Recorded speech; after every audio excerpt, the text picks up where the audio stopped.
People think sometimes that tennis is all about your strokes and technique. But here's the truth.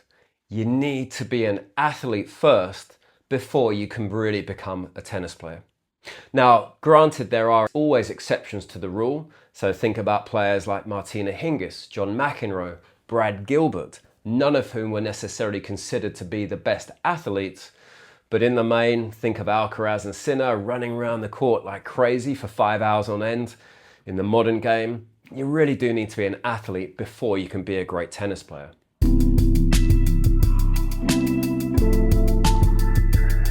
So what's one of the core principles about tennis? Tennis is not just about hitting tennis balls. Arguably, it is more about speed, movement, agility, positioning, recovery. It's your ability to be athletic around a tennis court in order to put you into the best position in order to be able to hit the ball.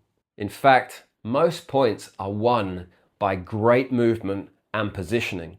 Where I remember hearing Nadal talk about tennis, where he considered it a sport not so much about power but positioning, which is not just about positioning of the ball, but it's about your recovery and your positioning so that you can anticipate, move and be in position to play your best shot at any particular time throughout an entire match. So of course there are exceptions. We can never say if you're not an athlete, forget about it. So Martina Hingis, commentators when she played considered her not to be the most athletic player, but she had a brilliant mind, was a great tactician, she had great touch and feel, and she had fantastic anticipation. Equally, John McEnroe, again, not considered to be the sort of a typical athlete, amazing ability to use tactics, to use his brain, to use angles and touch to be able to win points. And then anybody who's read Winning Ugly by Brad Gilbert will know he didn't really consider himself to be an athlete. He really got through with his brain to be able to use strategy to be able to win his matches. So why do we even need to talk about this? There's a bit of a trap when people go into coaching, and it's not really coach's fault, I don't think. Think about someone going into tennis. A parent takes their kid along, maybe they're 6, 7, 8 years old, puts them into coaching, and there are some coaching programs which will focus on the ABCs. Agility, balance and coordination before you pick up the racket and start trying to hit a tennis ball. Trouble is, what does the parent expect to see when they take their kid along to day one of tennis? They expect to see them hitting a ball backwards and forwards, and they might come up and complain, why is my kid running around a tennis court and not hitting tennis balls? But then you skip forwards and think, what about when you're grooving a shot and trying to work out your swing mechanics? There's a tendency for coaches to feed you balls, or maybe you get the ball machine out and you end up having the ball kind of placed just where you need it so you can focus on your technique without having to also think about what you're doing with your feet and your movement. But then you do get those players that then fall into a trap where if they're drilling, they'll become very static and say, let's drill cross court or let's drill down the line to each other, and they'll barely move. They may not even split step. And what you find is they look amazing because the ball is coming to them. Put them into a match where suddenly they've got to move around and they simply can't move and get their feet in position, balance, and play that great shot they've been learning. And they just don't seem to be able to replicate that fantastic technique on a match court. You'll also hear there's a real sort of cross-sport benefit, and a lot of coaching programs and federations will talk about the fact that developing juniors should participate in multiple sports. There's a lot of form for crossover from sports like football and basketball. Think Federer and Nadal were both accomplished footballers. Nadal had the opportunity to consider going a professional route with football.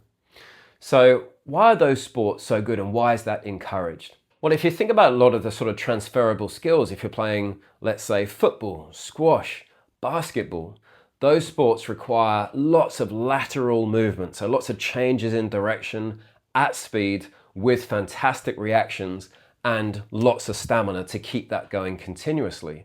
So there's a lot more focus on how you use your feet and your athleticism. So arguably, being athletic in multiple sports makes you a much better mover and competitor, which can transfer across onto the tennis court. I like to use my personal experience and to illustrate this point as well, because I'm currently working through a lot of my technique to make it quite solid, where I feel like I can really start to compete at a decent level. But then I think back to myself, I played as a junior And I've been back now for about 3.5 years, and yet 3.5 years ago, I was still able to win matches at grade 5s and 4s. How did I do that if my technique wasn't great? And the simple answer is, I'm not sort of that typical track and field athlete. I'm quite tall. I'm not quite Medvedev, but I'm sort of quite gangly and quite long. But what I am is I'm very fast. I used to do the 100 meters and the relays when I was young in athletics. I can change direction very quickly. I'm quite agile, but also I know how to use my reach to be able to get to balls. And I do like to think about my recovery and my anticipation. So for me, arguably, what I can do is I will run down balls that people think you'll never get to that, and I'll get to it. I'll keep the ball live. Sometimes that ability to be athletic actually trumps technique. So the key takeaway here is that tennis really does reward athletes first. If you think about watching Alcaraz, particularly, the fact he can run around a tennis court doing absolutely fantastic things that we love watching, arguably a lot of that has got nothing to do with his racket work and his technique. It is his movement and athleticism and his stamina and his reaction and his anticipation. All of those things allow him to be in position to do the massively creative things that he likes to do and that we love watching. So technique is of course crucial, but without movement and stamina, if you can't get to the ball and be in position to use that technique, and you can't do that over the duration of a tennis match, you're really not going to thrive too much as a tennis player. So a real thing to consider is that if you're not already, it's not that you should participate in other sports for other sports' sake. In fact, sometimes it doesn't necessarily need to be a formal sport. You've just got to think of ways of developing your athleticism, whether that's doing a lot of strength and conditioning, ladder work, spider drills, beep tests, interval training, aerobics, or whether it is going in and doing things like football or basketball or squash, those incredibly athletic, aerobic, stamina-filled, speed-filled sports. It's really crucial that you develop that side of tennis. So the simple thing is, if you want to get better at tennis, don't just focus on feeding balls, also focus on developing yourself as an athlete.